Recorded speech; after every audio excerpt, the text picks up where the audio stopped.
నిజంగా యుద్ధానికి వెళ్ళాలనుకుంటే మన లక్ష్యాలేంటి? ఉగ్రవాదులని పూర్తిగా లేకుండా హతమార్చడమా, పాకిస్తాన్ని లేకుండా మొత్తం మట్టు పెట్టేయడమా, మన శత్రు దేశంగా ఉంది కాబట్టి పాకిస్తాన్ మొత్తం లేకుండా చేయడమా, పీఓకేని ఆక్యుపై చేసుకోవడం, ఇలా కొన్ని లక్ష్యాలు ఏర్పాటు చేసుకోవాలి. ప్రస్తుతం చిన్నగా ఆపరేషన్ జరుగుతోంది. ఇప్పటికే మీకు చెప్పాను నేను, ఆపరేషన్ అంటే కొన్ని టార్గెట్లు ఫిక్స్ చేసుకొని కొన్ని పీరియడ్ ఆఫ్ టైం వరకు కొన్ని చేసేది ఆపరేషన్. ఉదాహరణకి ఇప్పుడు పాకిస్తాన్ ఉగ్రవాదులు ఎవరైతే భారతదేశంలో కాశ్మీర్ లాంటి ప్రాంతాల్లో ఉన్నారో వారిని ఏరివేసే ప్రక్రియ ఒక ఆపరేషన్.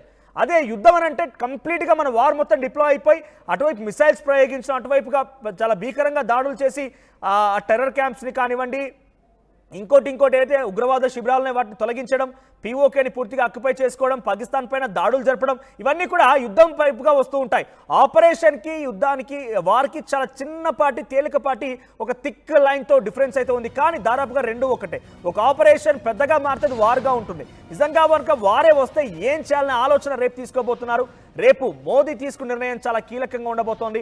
ఇప్పటికే ఈ ఆపరేషన్ ఏదో తేలికపాటిగా ఇప్పుడు జరిపించి రేపటి రోజున మళ్ళీ యుద్ధ సామాగ్రిని పంపించడం కాదు, అన్ని రకాలుగా ఇప్పటికే యుద్ధ సామాగ్రి బార్డర్ వెంట చేరిపోయింది. ఇన్ఫాక్ట్ మీరు గమనించాలంటే వైజాగ్లో పోర్ట్ ఉంది, అందరికీ తెలిసిందే. సో వైజాగ్ పోర్ట్లో కూడా నేవీ ఆఫీసర్స్కి సెలవులు రెడీ చేసి అక్కడ కూడా కొన్ని యుద్ధ సామాగ్రిని పెట్టి ఉంచారు. అంటే ఈ రకంగా అసలు ఇండియాకు సంబంధించి 26,000 కిలోమీటర్ల బార్డర్ ఉంటే ఆ బార్డర్ చుట్టూ మొత్తం కూడా ఒక ఫెన్సింగ్ ఏర్పాటు చేసి ఉంది. అది నావీ పరంగా కానివ్వండి, ఇండియన్ ఎయిర్ ఫోర్స్ పరంగా కానివ్వండి, ఆర్మీ పరంగా కానివ్వండి. దీన్ని ఎలా ఎగ్జిక్యూట్ చేయాలనే దానిపైన రేపు నిర్ణయం ఉండబోతోంది. ఇది వారా, ఆపరేషనా, మన టార్గెట్స్ ఏంటి, లక్ష్యాలు ఏ విధంగా ఉండబోతున్నాయి, ఎటువంటి విధంగా ఉండాలి. ఇన్ఫాక్ట్ ఇక్కడ ఇంకొక ఇంట్రెస్టింగ్ విషయం ఏంటంటే ఆర్టికల్ 352 రేపు నిర్ణయం తీసుకునే దానిపైన దీని కూడా కొంత చర్చ ఉండబోతోంది. ఎందుకంటే నిజంగా కనుక యుద్ధానికి వెళ్లాల్సి వస్తే రాష్ట్ర ప్రభుత్వాలు రద్దయిపోతాయట. మరి ఏం జరుగుతుందో చూడాల్సిన అవసరం అయితే ఉంది. మరి నిజంగా యుద్ధానికి వెళ్తారా ఏంటి, ఏం జరగబోతున్నది రేపు సాయంత్రం కల్లా అటు కీలక ప్రకటన వచ్చే అవకాశం ఉంది. ఇప్పటికే ఒకసారి సిసిఎస్ భేటీ జరిపి సింధు జలాల ఒప్పందానికి సంబంధించి రద్దు చేస్తూ సంచలన నిర్ణయం తీసుకున్నారు. చూద్దాం మరి రేపు ఏం జరుగుతుందో.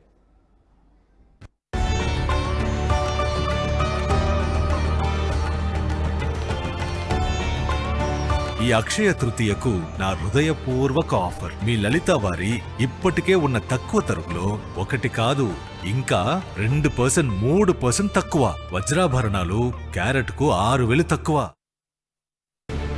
యూపీఎస్సీ సిఎస్సి 2024 ఫలితాల్లో 16కు పైగా ర్యాంకులు సాధించి ప్రభంజనం సృష్టించిన విష్ణు ఐఏఎస్ అకాడమీ విద్యార్థులు. పాకిస్తాన్ పతనానికి ముహూర్తం ఫిక్స్ అయింది. రేపు ప్రధాని మోదీ అధ్యక్షతన ఒక కీలక భేటీ జరగబోతోంది. కీలక నిర్ణయాలు తీసుకోబోతున్నారు. ఈ cabinet Beti, cabinet committee on security, అంటే దీన్ని క్యాబినెట్ భేటీగా మనం చెప్పలేం. క్యాబినెట్ కమిటీ ఆన్ సెక్యూరిటీ అంటే డిఫెన్స్ మినిస్టర్, ఫైనాన్స్ మినిస్టర్, విదేశాంగ మంత్రి, ఇటువంటి వాళ్ళు చాలా కీలకంగా వివరిస్తూ ఉంటారు. సెక్యూరిటీ విషయంలో ఎవరెవరైతే కీలకంగా ఉన్నారో అన్ని విషయాలపైన చర్చిస్తూ ఉంటారు.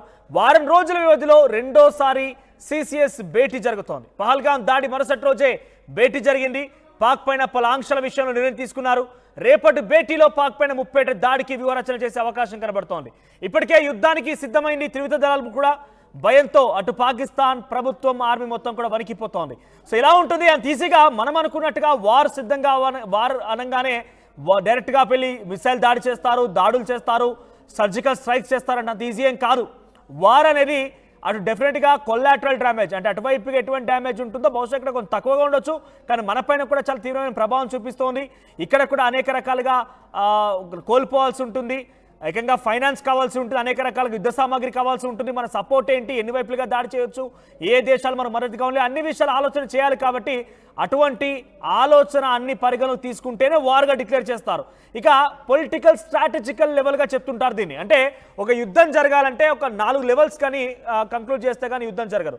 Political strategic level, military level, operational level, tactical level, ఇలా పలు విభాగాలుగా ఉన్నటువంటి లెవెల్స్ మనం ఫినిష్ చేసుకుంటే కానీ డైరెక్ట్గా యుద్ధంలోకి వెళ్ళలేం. అటువంటి నేపథ్యంలోనే పొలిటికల్ స్ట్రాటజిక్ లెవెల్లో మీటింగ్స్ జరిగి నిజంగా యుద్ధానికి పోవాలా, మన దగ్గర ఎటువంటి సామాగ్రి ఉంది, మనం ఎలా డిసిజన్ తీసుకోవాలి, ఎటువంటి వార్ రూమ్ క్రియేట్ చేయాలి, మనతో సపోర్ట్గా వచ్చేటువంటి దేశాలు ఏముంటాయి, మన దగ్గర ఫైనాన్స్ సిస్టమ్ ఎలా సపోర్ట్ చేస్తుంది, ఒకవేళ యుద్ధమే కనుక జరిగితే మన దేశం ఎంత వెనుకబాటుకు గురవుతుంది, ఎంత ఫైనాన్షియల్ లాస్ వస్తుంది, ఎటువంటి విధంగా ప్రాణాలు కోల్పోవచ్చు, ఇవన్నీ కూడా ముందస్తుగా ఒక అంచనా వేసిన తర్వాత దాన్ని పొలిటికల్ స్ట్రాటజిక్ లెవెల్గా అంటూ ఉంటారు. సో ప్రస్తుతం జరిగేది ఒక రకంగా అటువంటి మీటింగ్స్ అనుకోవచ్చు. సిసిఎస్ అంటే ఇక్కడ క్యాబినెట్ కమిటీ ఫర్ సెక్యూరిటీ అనేది మనం చూడాలి. అంటే అటు విదేశాంగ మంత్రి విదేశాల ఇబ్బంది అవుతుందా మనకి, ఏ రకంగా చర్చలు ఉన్నాయని ఆయన చెప్తూ ఉంటారు. డిఫెన్స్ మినిస్టర్, హోంమంత్రి, ప్రధాని, ఫైనాన్స్ మినిస్టర్, ఇలా అన్ని మెయిన్ సెక్టార్కి సంబంధించిన పోర్ట్ఫోలియోస్ మొత్తం కూడా భేటీ జరిపి ఏ విధంగా ఉంది, తమ దేశం ఎటువంటి సిద్ధంగా ఉంది, ఎటువంటి వెనుకబాటు గురవుతుంది, ఎటువంటి విధంగా మనం ముందుకు వెళ్ళాలి, అన్ని అంశాలు చర్చించేదే రేపు జరగబోతోంది. ఇప్పటికే ఒకసారి సిసిఎస్ భేటీ జరిగింది. పహల్గామ్ దాడి మరుసటి రోజు 22 ఏప్రిల్లో పహల్గామ్ దాడి జరిగితే 23 రోజున ఈ సిసిఎస్ భేటీ జరిగింది. ఆ భేటీలో సింధు జలాల ఒప్పందాన్ని రద్దు చేస్తూ నిర్ణయం తీసుకుంది. ఆ తర్వాత భారతదేశం నుంచి పాకిస్తానీలు 48 గంటల్లో వెళ్ళిపోవాల్సిందిగా ఆదేశాలు జారీ చేశారు. ఇలా పలు సంచలన నిర్ణయాలు తీసుకున్నారు. వీసాలు రద్దు చేశారు. ఇలా కొన్ని క్రిటికల్, అంటే ఒక రకంగా నీటి బాంబు పేల్చింది మొదటి సిసిఎస్ తర్వాతే. అంత ఈజీగా ఊరికనే ఒక ట్రిటీని రద్దు చేయడం అంటే అంత సాధ్యమయ్యే విషయం కాదు. సిసిఎస్ భేటీ జరిగి ఏ రకమైనటువంటి ఎదిరింపు జరిగినా, ఎటువంటి ప్రతిదాడి జరిగిన ఎటువంటి విధంగా ప్రతిస్పందన వచ్చినా కూడా సిద్ధంగా ఉన్నామా అని నిర్ణయం తీసుకున్న తర్వాతే అటువంటి డెసిషన్ తీసుకుంటూ ఉంటారు. ఇప్పుడు కూడా జరగబోయేదే అన్ని రకాలుగా ఇండియా పాక్ బార్డర్ వెంట సంసిద్ధంగా ఉన్నారు. ఇండియా పాక్ ల్యాండ్ షేరింగ్ 3323 కిలోమీటర్ల వెంట మొత్తం కూడా ఇండియన్ ఆర్మీ కంట్రోల్లో తీసుకుంది. అటు ఎల్ఓసిని కూడా ప్రస్తుతం దాదాపుగా మన వాళ్ళంతా సిద్ధంగా ఉన్నారు. ఇక ఒక సీవేస్ ద్వారా, నావీ ద్వారా ఏమైనా వాళ్ళు దాడులు చేసిన వాళ్ళు ఏమైనా ప్రతిఘటించినా కూడా దాని గురించి సంసిద్ధంగా ఉన్నారు. సర్ఫేస్ టు సర్ఫేస్, ఎయిర్ ద్వారా, ఎయిర్వేస్ ద్వారా ఏమైనా దాడులు చేసినా సంసిద్ధంగా ఉన్నారు. ఇప్పుడు అంతా సిద్ధమైపోయింది. ఫస్ట్ యుద్ధ సామాగ్రిని సిద్ధం చేసుకోవాలి. ఆ తర్వాత నిజంగా యుద్ధానికి దిగాలా ఏంటనేది మాత్రం నిర్ణయం తీసుకోవాల్సిన అవసరం ఉంది. కాబట్టి దాని తాలూకా మీటింగ్ రేపు ఉండబోతోంది. రేపటి తర్వాత అసలు భారత్ ఎటువంటి యుద్ధానికి తెరలేకపోతుంది అనేది చాలా క్లియర్గా తెలిసే అవకాశం ఉంది. దీనికి సంబంధించి ఎలా ఉంటుంది, ఎటువంటి నిర్ణయాలు తీసుకుంటారు మా ప్రతినిధి రామ్దాస్ అప్డేట్స్తో సిద్ధంగా ఉన్నారు. రామ్దాస్, ఏం జరగబోతోంది? ఇప్పటికే జరిగిన సిసిఎస్ మీటింగ్లో సింధు జలాల ఒప్పందం రద్దు, వీసాల నిలిపివేత, ఆ తర్వాత అమెరికా పాకిస్తానీలని భారత్ నుంచి తిరిగి పంపేయడం, ఇలాంటి నిర్ణయాలు తీసుకున్నారు. సో రేపు ఎటువంటి విధంగా ఉండబోతోంది? ఇప్పటికే ఆ బార్డర్ వెంట అన్ని రకాలుగా ఎక్విప్మెంట్తో సిద్ధంగా ఉన్న ఆర్మ్ ఫోర్సెస్ సిద్ధంగా ఉన్నాయి, ఆర్మీ బలగాలు సిద్ధంగా ఉన్నాయి, నేవీ సిద్ధంగా ఉంది, ఎయిర్వేస్ సిద్ధంగా, అన్ని రకాలుగా సిద్ధంగా ఉన్నాయి. సో రేపు జరగబోయేటువంటి కీలక భేటీలో ఎటువంటి డిసిషన్ వచ్చే అవకాశం ఉంది, ఎటువంటి డిసిషన్స్ తీసుకోవచ్చు?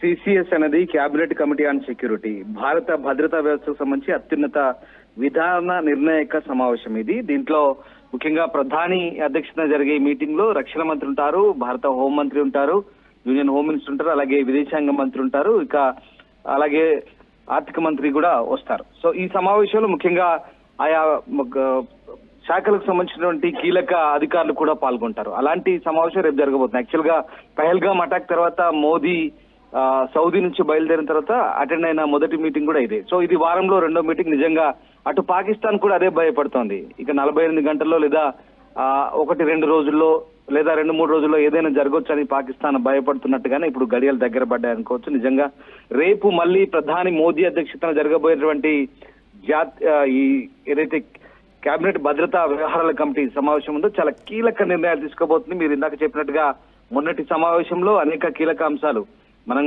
ముఖ్యంగా ఏవైతే ఆంక్షలు విధించామో మనకు తెలిసిందే. సింధు వాటర్ ట్రీటీ కావచ్చు, వీసాలు రద్దు కావచ్చు, బార్డర్ మూసివేత. ఇప్పుడు రేపు తీసుకోబోయే సిసిఎస్ లో ఎలాంటి నిర్ణయాలు ఉంటాయనేది ఇప్పుడు ఉత్కంఠ రేపుతుంది. అటు పాకిస్తాన్ కూడా వెన్నులో వణుకు పుడుతుంది మరొకసారి. ముఖ్యంగా రేపు జరిగే ఈ కీలక భేటీలో దేశ భద్రతకు సంబంధించినటువంటి అత్యున్నత నిర్ణయాలు తీసుకున్నటువంటి ఈ సమావేశంలో రేపు మోదీ అధ్యక్షతన మరేం జరగబోతుంది. ముఖ్యంగా ఇది రెండోసారి గతంలో భేటీ అయినప్పుడు కీలక నిర్ణయాలు తీసుకున్న సంగతి తెలిసింది. సో ఈ రెండో సమావేశంలో ఇప్పుడున్న పరిస్థితులు ఏంటి, ప్రజెంట్ సిచ్యువేషన్ ఏంటి, ఇప్పుడు ఎల్ఓసి వెంట ఓవైపు కాల్పుల విరమణ ఒప్పందాన్ని ఉల్లంఘించి పాక్ చేసినటువంటి కవ్వింపు చర్యలు, వాటికి తిప్పి కొడుతున్న పరిస్థితులు, త్రివిధ దళాధిపతుల సన్నద్ధత గురించి ఏ రకంగా రెడీ ఉన్నారు, యుద్ధానికి సిద్ధమా అంటే మరి వాళ్ళంతా కూడా అస్త్రశస్త్రాలతో సిద్ధంగా ఉండాలి. మన భాషలో చెప్పాలంటే ఆధారాలు రెడీగా ఉన్నాయంటే అవును మేమంతా రెడీ చేసుకున్నాం అన్నట్టుగా వాళ్ళంతా రేపు ఆ వివరాలు నివేదికలు అందిస్తారు. సో ఆ రకంగా ఇంకా అటు త్రివిధ దళాధిపతులు ఇచ్చినటువంటి నివేదికలు ఇవన్నీ కూడా రక్షణ శాఖ మంత్రి ప్రధానికి చెప్తారు ఎవరెంత సన్నద్ధంగా ఉన్నారనేది. అలాగే యూనియన్ హోమ్ మినిస్టర్ కూడా దీనికి సంబంధించిన సలహాలు సూచనలు చెప్తారు. అలాగే విదేశాంగ శాఖ ఇప్పటి వరకు ఎవరెవరితో సంప్రదింపులు జరిపింది, ఏమేం చేసింది, ఇక ఎలాంటి నిర్ణయాలు తీసుకోవాలనేది.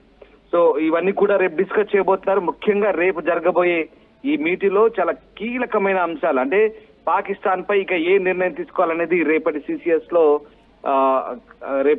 లో ఖచ్చితమైనటువంటి ఒక నిర్ణయం అయితే వెలువడే అవుతుంది. దేశ భద్రతకు సంబంధించినటువంటి సమావేశం రేపైతే అది కీలక సమావేశం అని చెప్పాలి. పహల్గామ్ ఘటన తర్వాత ఉగ్రవాదులను శిక్షించడం కాదు, వారికి మద్దతు ఇస్తున్న శక్తులను కూడా బాధ్యులుగా ప్రకటిస్తూ పాకిస్తాన్ మనం ఇప్పటికే తీవ్రంగా హెచ్చరించాం. అనేక ఒప్పందాలు చేసుకున్నాం, అనేక